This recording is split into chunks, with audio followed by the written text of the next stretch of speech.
Ready for our first committee of the night? Yeah. Woo! Gotta get some energy, man. You know what I'm saying? We need air. We need all hands on deck. We need Tron.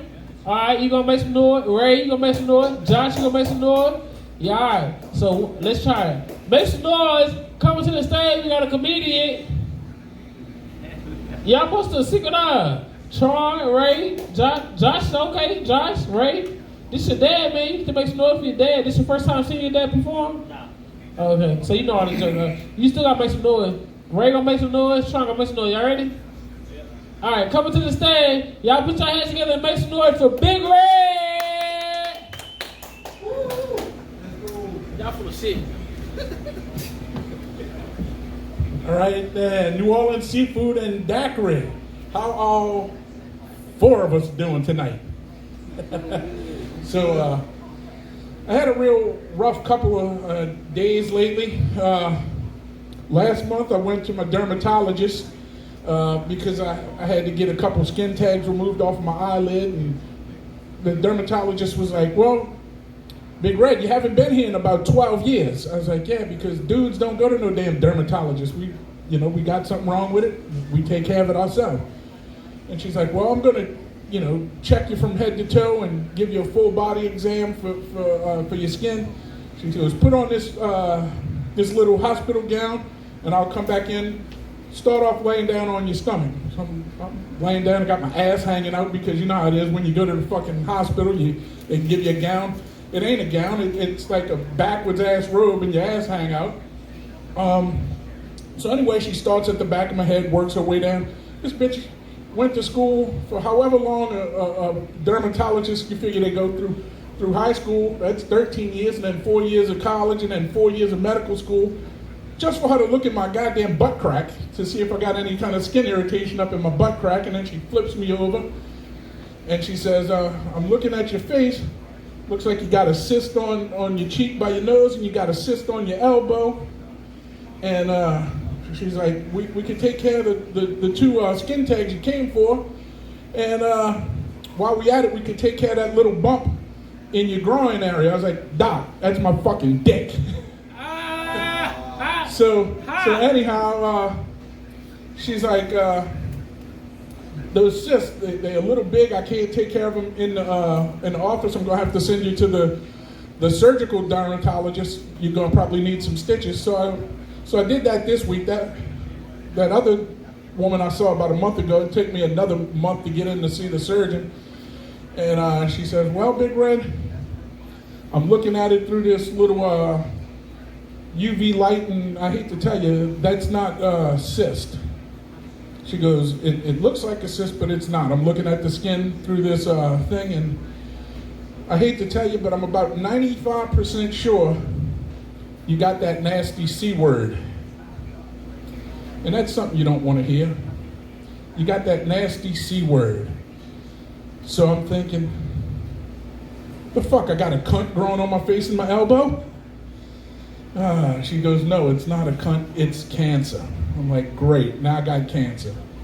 So I'm thinking to myself, she goes, and it's 2 types of cancer. So I'm like, well, what is it? Is it, she says, yeah, 2 types of cancer. So I'm like, okay, so I got vaginal cancer on my face and uterine cancer on my elbow. And I'm thinking to myself, I shouldn't have gave all them mustache rods to them nasty bitches in high school. And I used to date this one girl who could only get off if I fucking fisted her elbow deep. And that's how I got the uterine cancer on my fucking elbow. So anyhow, yeah, it's a true story. I do have cancer. It's skin cancer.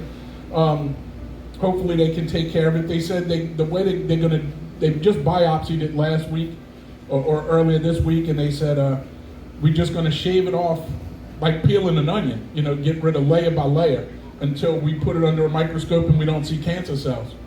I was like, well, can you work with this and peel some of this back layer by layer and get rid of this fucking big ass belly? Hey, I could work with that. So, whenever you get that bad news of some kind of disease, especially something like cancer, you start reminiscing about your life I started thinking about my grandpa. And my grandpa, I used to think he was a functioning alcoholic, which he was, but he always gave me words of wisdom, and he would come up with some of the craziest shit. Like one time, I remember being about 14, 15 years old, and it's the summertime. A friend of mine comes over, his girlfriend, and his girlfriend's friend, who his girlfriend's friend was pretty fucking hot. And I was like, tell your girlfriend to hook me up with that chick, and maybe this weekend we go out, maybe go to a movie and, get busy. And he's like, yeah, we'll work on that. And all of a sudden, I lived with my grandparents, and everybody knows that they got them grandparents that always have some crazy ass rules with their house. Like some grandparents put their furniture under plastic so you don't fuck it up. My grandma, one of her rules was to take your shoes off at the back door. You ain't wearing no shoes in the house, not on the carpet. No way. That's a good way to get an ass whooping. So my grandpa happened to come home for lunch. My grandma he's at work, and he decided he was going to come home for lunch that day. And at the back door, he saw 2 pair of guy shoes, 2 pair of girl shoes. And without even missing a beat, he opens the door and looks at it, and he's like, without knowing who's in the house, he's like, don't y'all start that fucking orgy without me. And I'm thinking to myself, yeah, I'm definitely not getting laid this weekend. That chick ain't want nothing to do with me now. Come to find out, she thought my grandpa was a cute old man making funny jokes and whatever. So I did go out that weekend, got some pussy. And ever since then, I always took my grandpa out. He was my wingman for a long time. Grandpa would always hook me up with some hot chicks. He would pick up on the grandmas, and I'd pick up on, the younger women. I miss that old dude. Unfortunately, he perished in old Hurricane Katrina, so that kind of fucking sucked. Lost my wingman. But now I got a new wingman. My son here in the audience tonight. Let me see that. There he is. Raise that hand. And I'm not calling him out just to embarrass him. I just called him out to show you that there's proof that the fat man fucked at least once. And my son, he come up to me after this semester of college ended, and he's like, Dad, don't be mad with me. I got something going on with school. And I'm like, what, you failed? He goes, nah, Dad, I got straight A's. I'm like, okay, so what's the problem? He's like, Dad, don't be mad. I'm changing my major. I'm like, son, it's okay. Most people change their major 2 or 3 times before they graduate, and most people don't even work in the field that they got a degree in. So I was like, so what do you want to do? Before, he wanted to be a mechanical engineer and a structural engineer. He wanted 2 degrees, and he wanted a minor. So of course he's a fucking overachiever. Unlike his dad, who does fucking stand-up comedy. He said, Dad, I want to go into psychiatry.